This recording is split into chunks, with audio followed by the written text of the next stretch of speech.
September 19, 1944, 0730 hours, Baissons-la-Petite, Lorraine, France. The morning fog hung thick across the French countryside as Panther Tank Commander Unteroffizier Karl Hoffmann peered through his cupola into the gray void that swallowed everything beyond 30 meters. His hands trembled slightly, not from the September chill, but from what he had just witnessed through the mist. Through a brief break in the fog, Hoffmann had glimpsed something that violated everything he understood about armored warfare.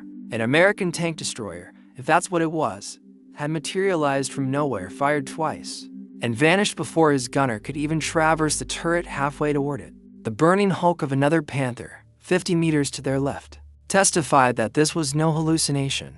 42 Panthers of the 113th Panzer Brigade had rolled into the attack that morning, supremely confident in their mechanical superiority.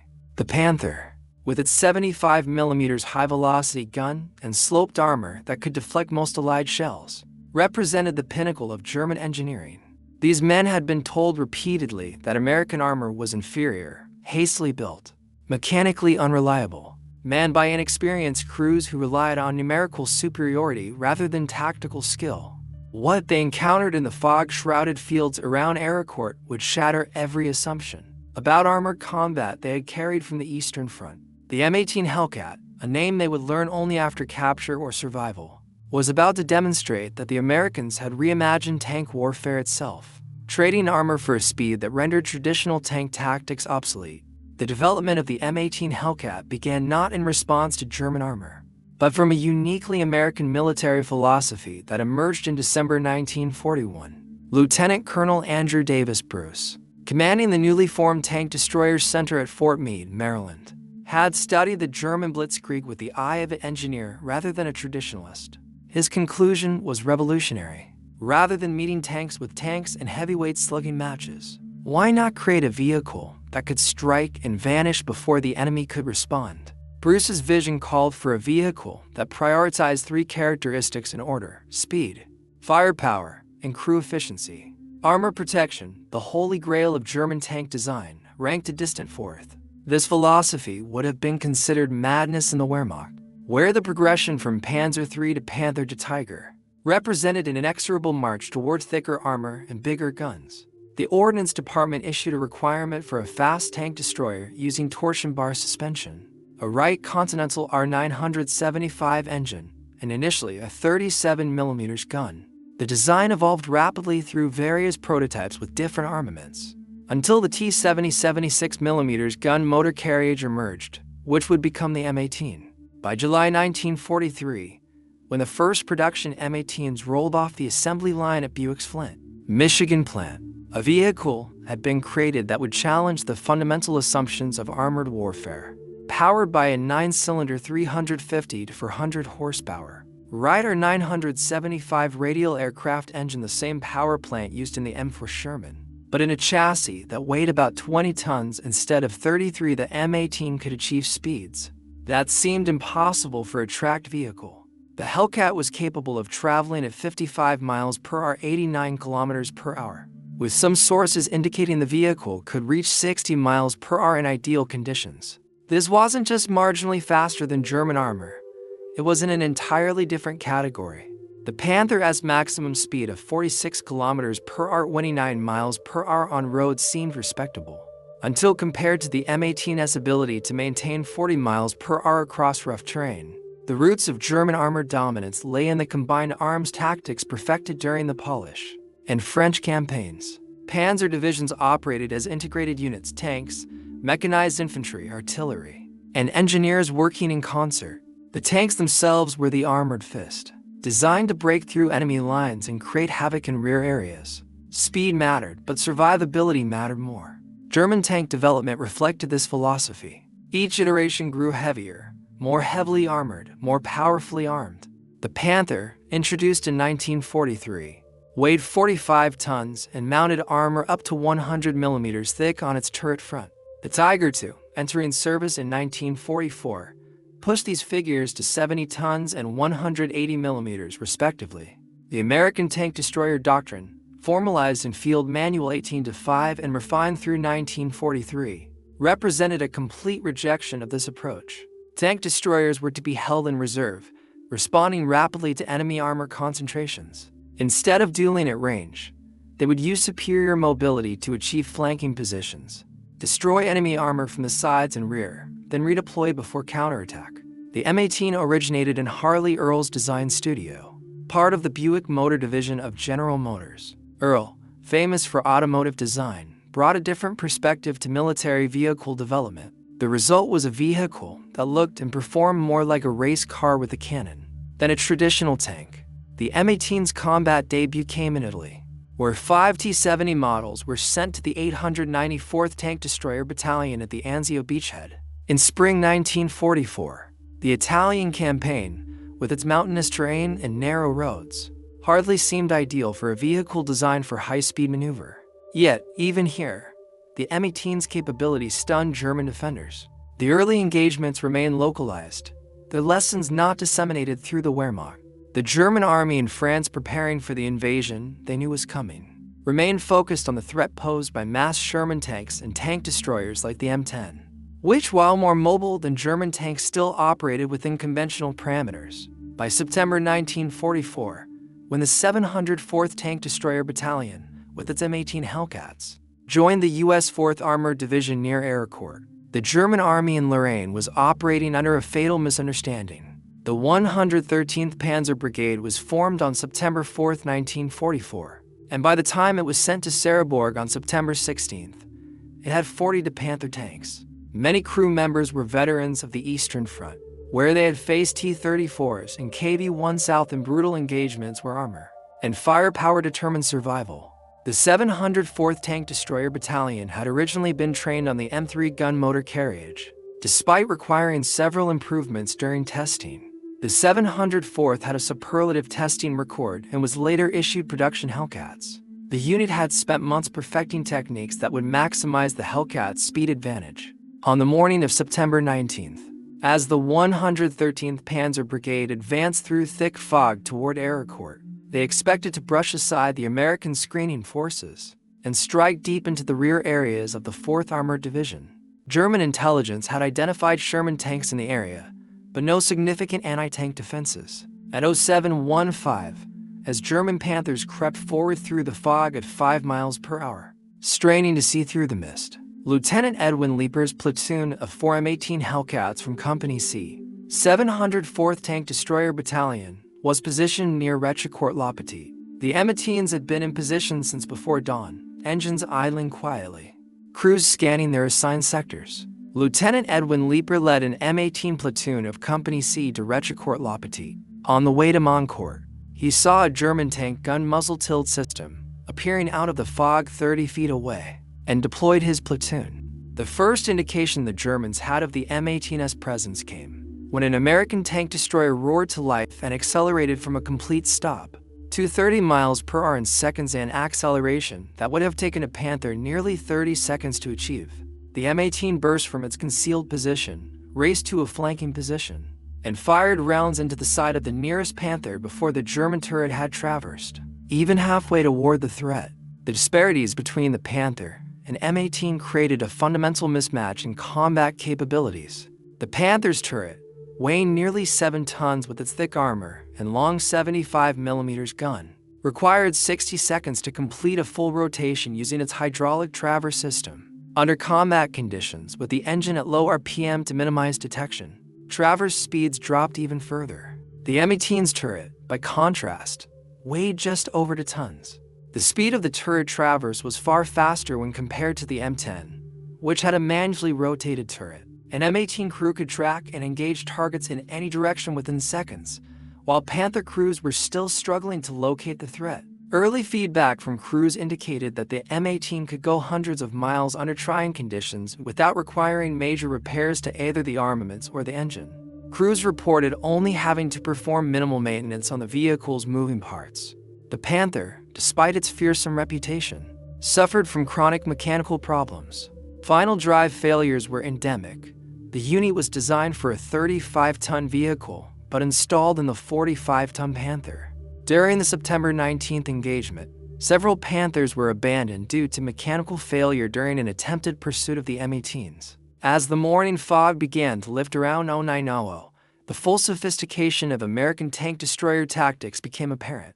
The M18s operated not as individual vehicles, but as a coordinated team, using radio communication to vector each other onto targets and warn of threats. Under the direction of Captain Tom Evans, the lead platoon of Company C served as an attractive target for the German tanks, which failed to notice the other two platoons of Hellcats advancing on their flanks. This was tank destroyer doctrine in perfect execution, one element fixing enemy attention, while others maneuvered for killing shots.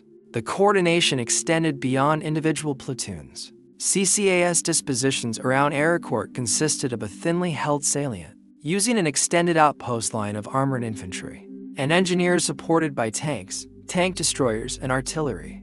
The M18s were the mobile striking force operating within a sophisticated combined arms system. By noon on September 19th, the 113th Panzer Brigade's attack had stalled. The platoon continued to fire and destroyed 10 more German tanks while losing another 2 M18s. One of the platoon's M18s, commanded by Sergeant Henry R. Hartmann, knocked out 6 of the German tanks, most of which were Panthers. The mathematics were incomprehensible to German commanders. Panthers, costing 117,100 Reichsmarks each and requiring 2,000 man-hours to build, were being destroyed by vehicles that cost $57,500 and could be assembled in a fraction of the time. Poor tactical deployment of the German tanks soon exposed their weaker side armor to Shermans, which flanked and knocked out 11 Panzers using the fog as cover. The Germans, lacking adequate reconnaissance, had advanced blindly into a kill zone. The M18's speed advantage wasn't just about the engine. Every aspect of the vehicle had been optimized for rapid movement and quick reaction. The M18's design incorporated several innovative labor-saving maintenance features, with the engine mounted on steel rollers that allowed maintenance crews to disconnect it easily from the transmission, roll it out onto the lowered engine rear cover, service it, and reconnect it. A trained crew could replace an entire engine in less than 2 hours, a job that required a full day on a Panther. Buick engineers used a torsion bar suspension that provided a steady ride. German tanks still used leaf spring or interleaved road wheel systems that limited high-speed travel over rough terrain. An M18 could maintain 40 miles per hour across broken ground that would force a Panther to slow to 10 miles per hour, or risk throwing a track.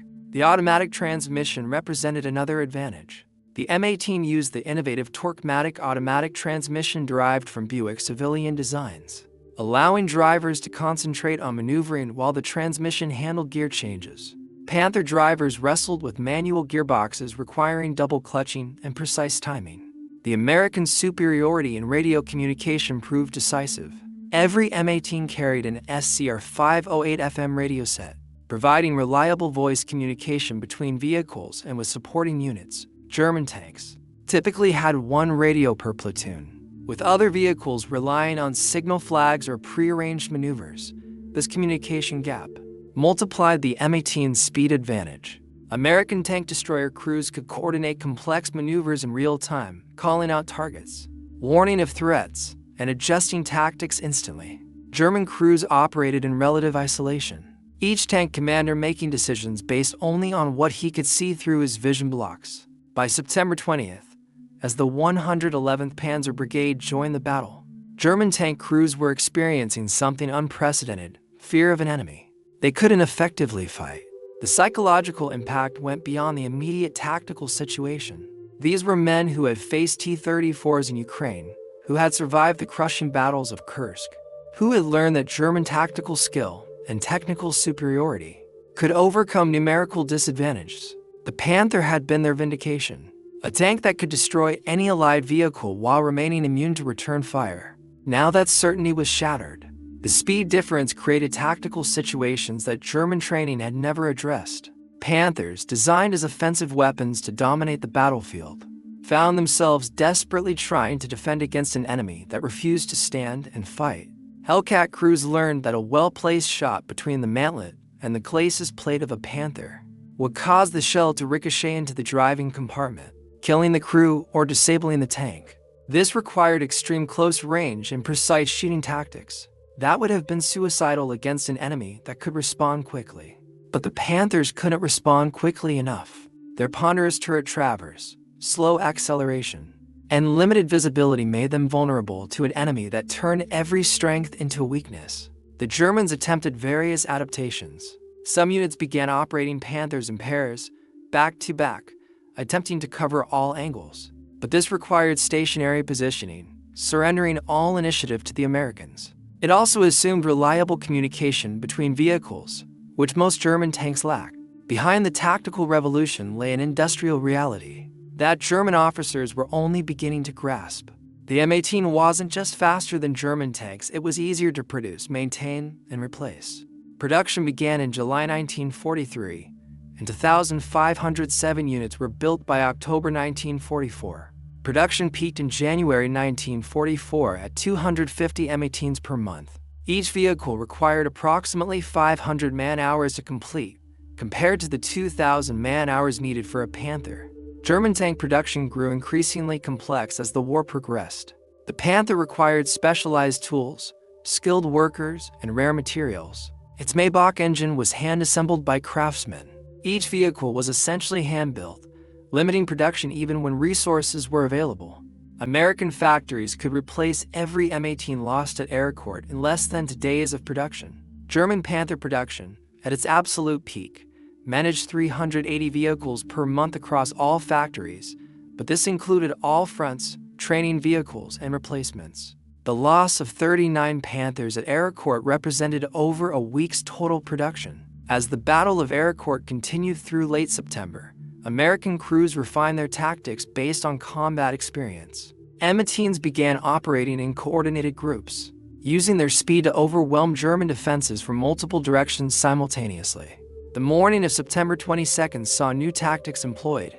M18s sprinted across open ground at maximum speed toward German positions near Coincourt. The Panthers, caught completely off guard by the speed of approach, managed only a few wild shots before the M18s were among them. The psychological effect on German crews was devastating. They knew the Americans were coming. They could hear the engines from a kilometer away. But knowing and responding were different things.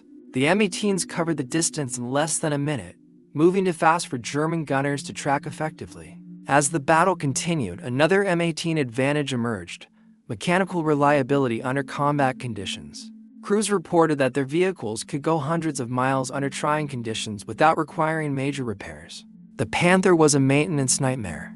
By September 22nd, the 113th Panzer Brigade reported that, of their original Panthers, many losses were due to mechanical failure rather than enemy action. Final drives failed under the stress of rapid maneuvering.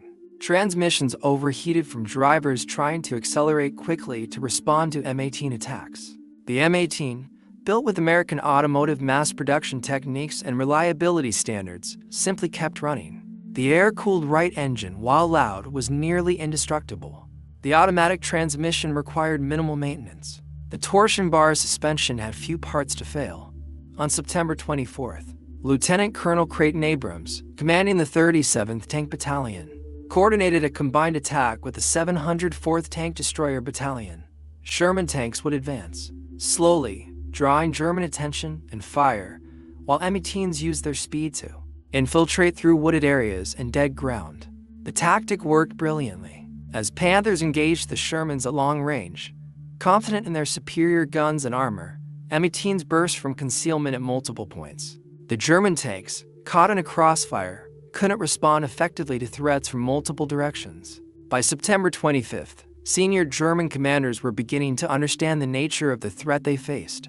General der Panzertruppenhasse von Manteuffel, commanding the 5th Panzer Army, issued new tactical instructions, essentially admitting defeat. Enemy tank destroyers of exceptional speed operating in the sector. Do not pursue.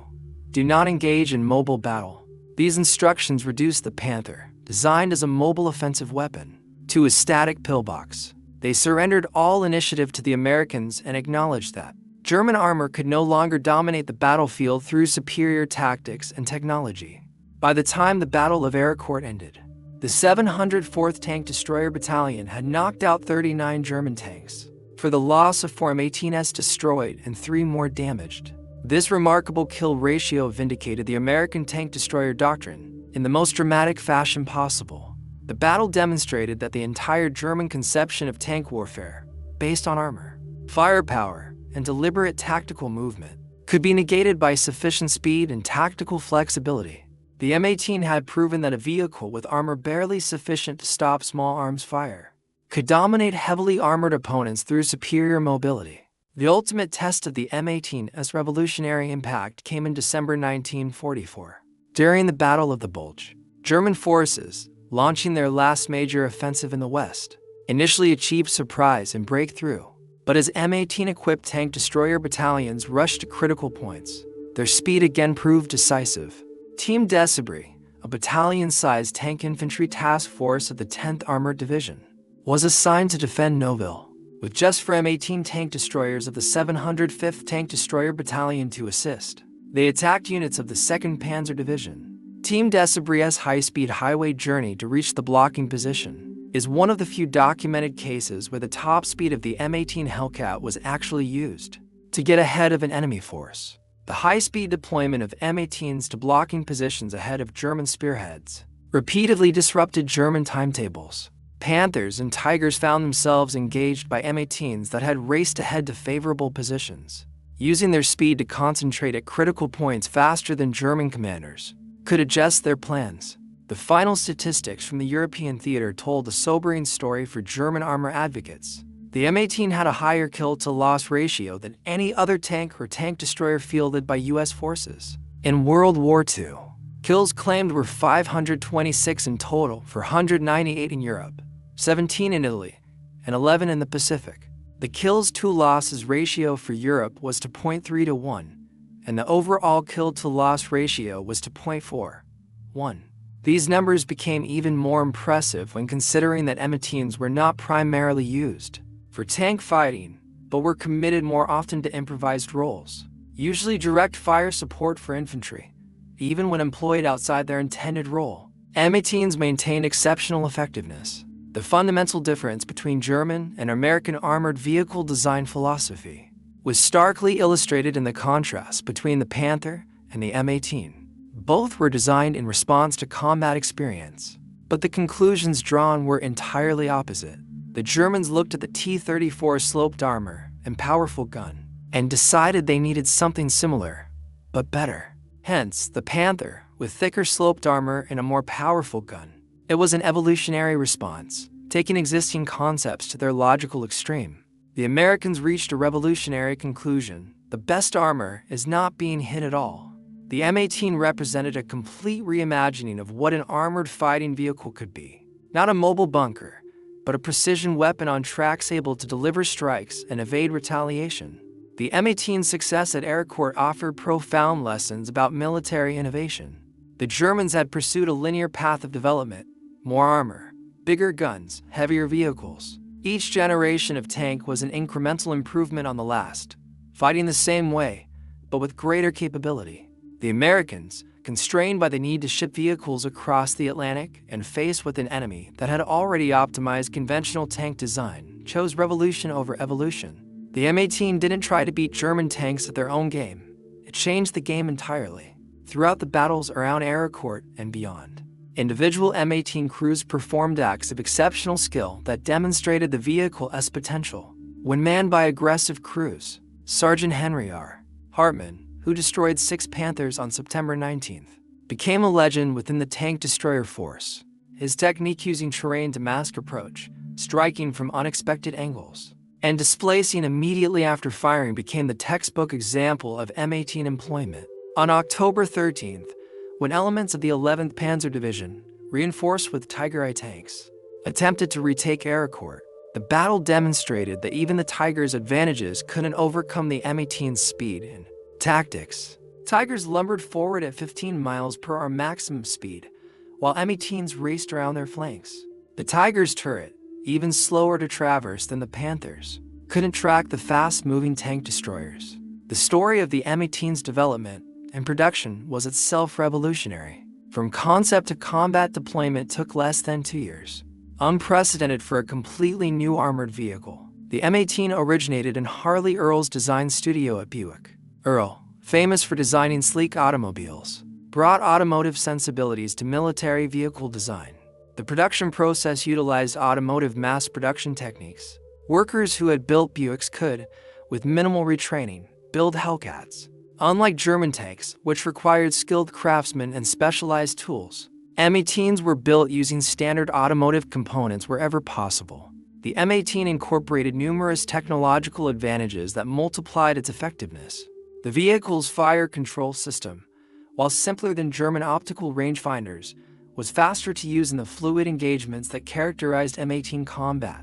The periscopic sight could be operated independently of the gun, allowing the commander to search for targets while the gunner engaged. German tanks required the entire turret to rotate for the commander to observe, making target acquisition slower and more obvious to enemies. The M18's ammunition storage was another advantage. Rounds were stored in protected bins that reduced the chance of catastrophic explosion if penetrated. M18 crews could survive hits that would destroy German vehicles, allowing experienced crews to remain in combat. As 1944 progressed into 1945, American tank destroyer doctrine evolved based on combat experience. While the initial concept of held reserves responding to mass tank attacks rarely materialized, M18s found themselves supporting infantry divisions, providing mobile anti-tank defense and direct fire support. This doctrinal flexibility proved another American advantage. While German Panzer units remained wedded to increasingly obsolete tactical concepts, American forces adapted continuously. M18 battalions developed new techniques for urban combat, forest fighting, and river crossing situations their designers never envisioned. By early 1945, the German armored force was caught in an impossible situation, partly created by the M18's success. Unable to match American mobility, German tanks were increasingly relegated to static defense. This surrendered all initiative to Allied forces and made German armor vulnerable to artillery and air attack. The production situation was equally dire. German factories, disrupted by bombing and starved of resources, struggled to maintain minimal production. Meanwhile, American factories continued producing M18s and other vehicles at rates that seemed impossible to German planners. General Oberst Heinz Guderian, Inspector General of Panzer Forces, recognized the implications. The M18 was not just a tank destroyer. It was the physical manifestation of American industrial and tactical superiority. Germany could not win a mobile war against an enemy that moved at twice their speed, nor could they win a production war against an enemy that built vehicles in a fraction of the time. The Rhine crossing in March 1945 provided final validation of the M18's revolutionary impact. As German forces desperately tried to concentrate armor to prevent the crossing, M18s raced to critical points, often arriving hours ahead of German forces despite starting from farther away. At Remagen, when the Ludendorff Bridge was unexpectedly captured intact, M18s were among the first vehicles across, using their speed to establish a bridgehead perimeter before German forces could respond. Panthers and Tigers, rushing to contain the bridgehead, found M18s already in ambush positions. The M18 story didn't end in 1945. During the Korean War, 650 early production M18s were converted into M39s by removing the turret and fitting seats for up to 8 men in the open fighting space. The M39 armored utility vehicles proved the chassis's enduring value. Perhaps more interesting were the reports from former Wehrmacht officers serving as advisors to the new West German Bundeswehr in the 1950s. When evaluating American armor for possible adoption, they universally recommended against heavy tanks and in favor of mobile systems inspired by the M18. The psychological impact of the M18 on German tank crews lasted long after the war. Veterans constantly rated the M18 as the most feared American armored vehicle, ahead of the M26 Pershing heavy tank or tank-killing aircraft like the P-47 Thunderbolt. The M18 had achieved something remarkable. It had not just defeated German armor tactically, but had broken the psychological superiority that German tank crews had enjoyed since 1940. The hunters had become the hunted, and they never recovered. The numbers tell the story of the M18's impact. The contrast between the Panther and M18 represented fundamentally different approaches to armored warfare. The Germans had perfected the traditional tank, heavily armored, powerfully armed, mechanically sophisticated. They had taken the concept as far as it could go, producing vehicles like the Tiger II. That represented the ultimate evolution of World War I tank concepts.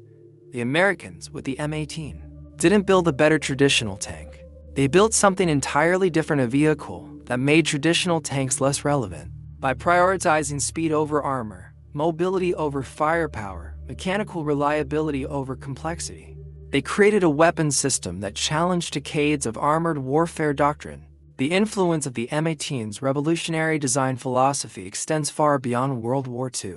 Modern armored warfare doctrine, emphasizing mobility, situational awareness, and networked operations over pure firepower and protection, can trace its roots directly to the lessons learned from the M18's success. The Israeli Merkava, the American M1 Abrams, the German Leopard to all modern main battle tanks incorporate lessons from the M18 experience. The importance of mechanical reliability, the value of superior situational awareness, the critical nature of tactical mobility. While these modern tanks are heavily armored, they prioritize speed and agility to a degree that would have seemed impossible to World War II German tank designers. In post-war years, veterans from both sides reflected on the M18's impact. American tank destroyer crews spoke with pride about their vehicle's capabilities and the revolution it represented. German tank crews, even decades later, remembered the fear and frustration of facing an enemy that refused to fight on their terms. At a 1985 reunion at Aircourt, veterans from both sides walked the battlefield where the M18 had revolutionized armored warfare. German and American veterans, now elderly men, shared their experiences and acknowledged the transformation that had occurred there. The ceremony included a demonstration of a restored M18, which, even 40 years later, could still achieve its remarkable top speed as it raced across the field where so many Panthers had met their end. The German veterans watched in silence, a testament to the enduring impact of the revolution they had witnessed. The story of German tankers encountering the M18 Hellcat represents more than tactical innovation or technological superiority. It represents a fundamental revolution in military thinking, a moment when an entire philosophy of warfare was rendered less effective by a radically different approach the Germans had perfected. The traditional tank, taking the concept as far as it could go with vehicles like the Tiger II. The Americans, with the M18, didn't build a better traditional tank. They built something entirely different, a vehicle that changed the nature of armored combat. The German tankers who faced M18s at Aircourt and elsewhere were not just outfought. They were confronted with evidence that their approach to armored warfare needed fundamental reconsideration. Their heavily armored Panthers and Tigers, engineering marvels that they were, became vulnerable when faced with an enemy that refused to engage on traditional terms. With 526 enemy vehicles destroyed for 216 M18s lost, the numbers tell part of the story. But the real victory was psychological and doctrinal.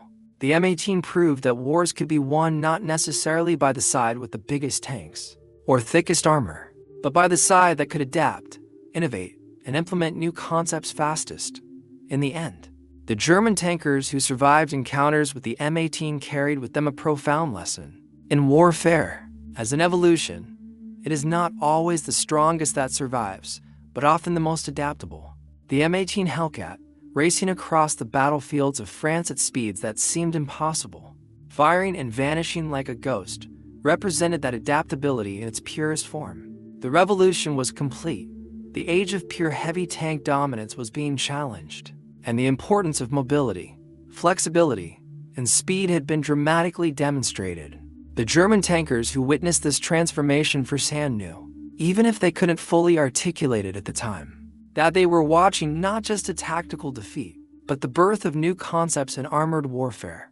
Their experience preserved in military archives and historical studies stands as evidence that sometimes in warfare speed and agility can indeed defeat armor and firepower, especially when that speed reaches 55 to 60 miles per hour and comes with a 76mm gun. The M18 Hellcat had done more than destroy German tanks.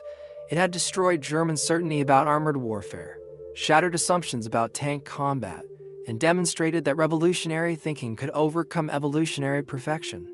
For the German tank crews who faced them in the fog at Aircourt and beyond, the Hellcats represented not just a new American weapon, but a new era in mechanized warfare, one where the race would indeed go to the swift.